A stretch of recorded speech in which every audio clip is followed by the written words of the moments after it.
It was what's on first, only it was what team is Jalen Duren on? First, it was Charlotte who made the pick. They sent him to the Knicks, and the Knicks sent him to the Detroit Pistons. And to quote their announcer in the arena, it is Detroit basketball. Khahil from Locked On Pistons joining me now.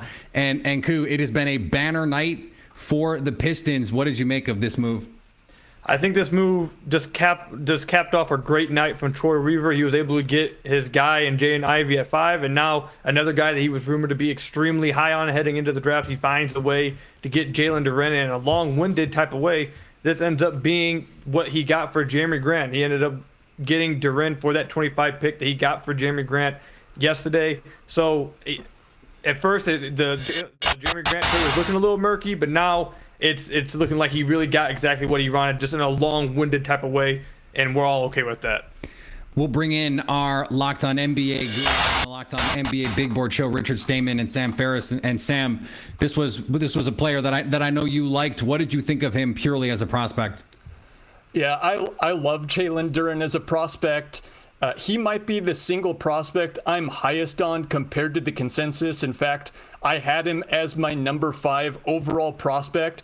And so with Detroit getting Jaden Ivey, with them acquiring Jalen Duren, Detroit to me isn't just the winners of this draft. They've blown this draft out of the water. I'm so excited for the Detroit Pistons to go from where they were 12, 13 months ago and add 3 potential franchise cornerstones. Yeah, you got to be happy if you're in Detroit right now. They've turned this franchise around, and they've done it quickly. Richard, how do you think these two lottery picks complement each other in Detroit now? Yeah, you look at 2 of the most athletic players at their position. The Detroit Pistons didn't have a ton of lob threats. They didn't really have anybody that could catch lobs, run elite pick and rolls before Marvin Bagley got there. And now they have 2 guys that can not only play and push the tempo at an incredible level, but just on both ends, you look at guys that can defend at a good level. I think Jaden Ivey's underrated in that regard. Jalen Duren should be able to switch almost 1 through 5 just with his versatility. I think you're getting great value while also adding a ton of benefits to what they needed in their centers.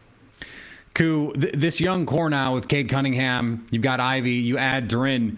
I mean, this seems like this is your pick and roll offense for what, the next 5 years?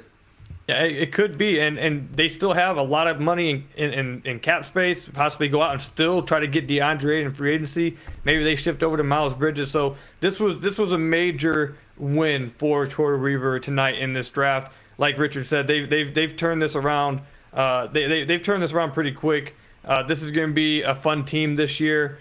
It's going to be a better team than they were last year, and it's a good time to be a Pistons fan for sure.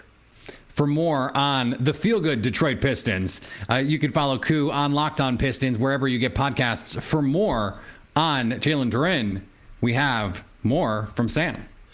Duren is a 6'11" center out of the University of Memphis. He is one of the youngest prospects in this draft class, and in my opinion, one of the most underrated prospects overall.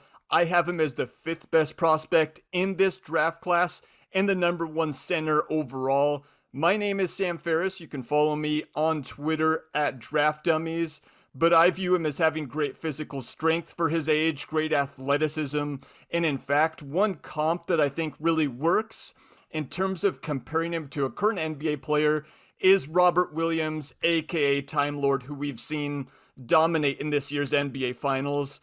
And so that's the type of player I think he can be. I think he's underrated. I think he is the 5th best draft prospect this year.